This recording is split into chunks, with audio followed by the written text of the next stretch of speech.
Of course. Is something the matter? I just need a couple of minutes by myself. Minutes by myself. Brionny Tallis, your new novel, your 21st, is called Atonement. It's... Brionny?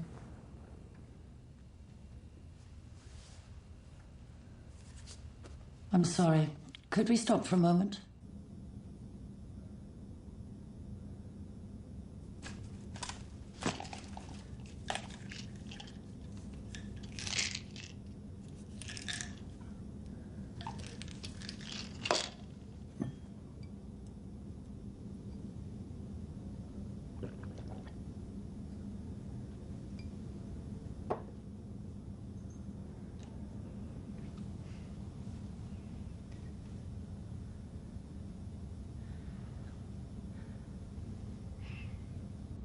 Brionny Tallis, I'd like to talk now about your new novel, Atonement, which comes out in a few days to coincide with your birthday. It's your 21st novel. It's my last novel. Oh, really? Are you retiring? I'm dying. My doctor tells me I have something called vascular dementia, which is essentially a continuous series of tiny strokes. Your brain closes down gradually. You lose words, you lose your memory, which for a writer is pretty much the point.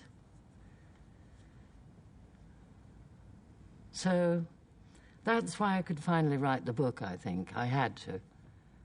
And why, of course, it's my last novel. Strangely enough.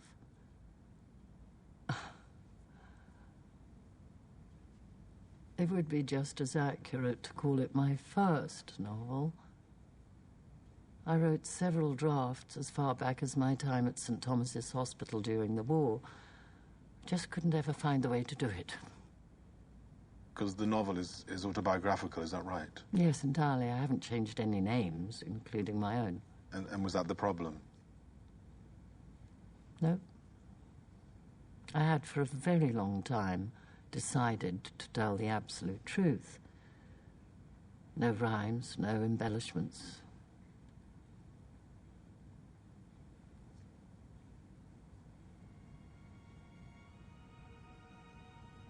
And I think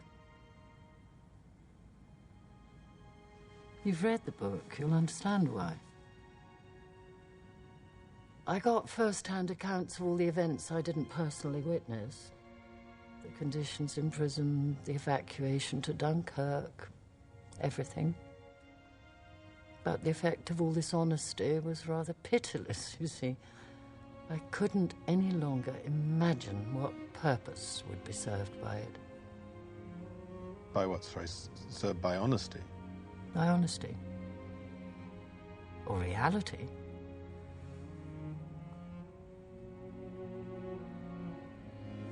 Because, in fact, I was too much of a coward to go and see my sister in June 1940.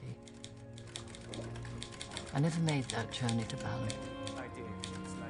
So the scene in which I confessed to them is imagined, invented. And in fact could never have happened. Because Robbie Turner died of septicemia at Bray Dunes on June 1st, 1940, the last day of the evacuation.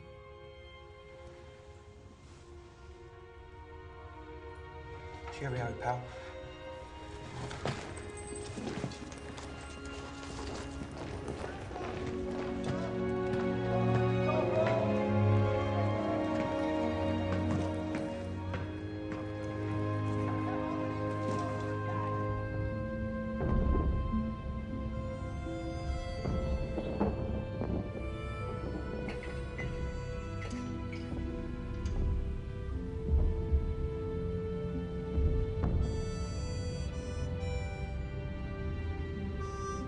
And I was never able to put things right with my sister Cecilia, because she was killed on the 15th of October, 1940, by the bomb that destroyed the gas and water mains above Balham Tube Station.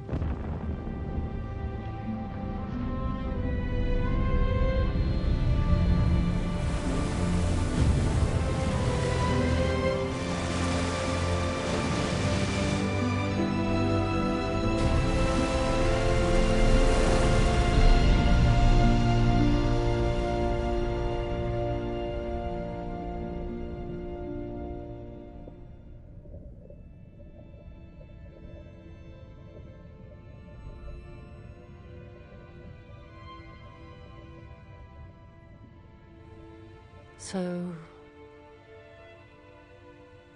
my sister and Robbie were never able to have the time together they both so longed for and deserved, and which ever since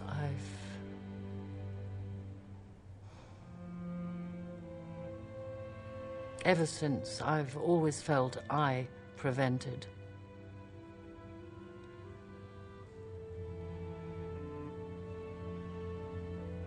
But what sense of hope or satisfaction could a reader derive from an ending like that?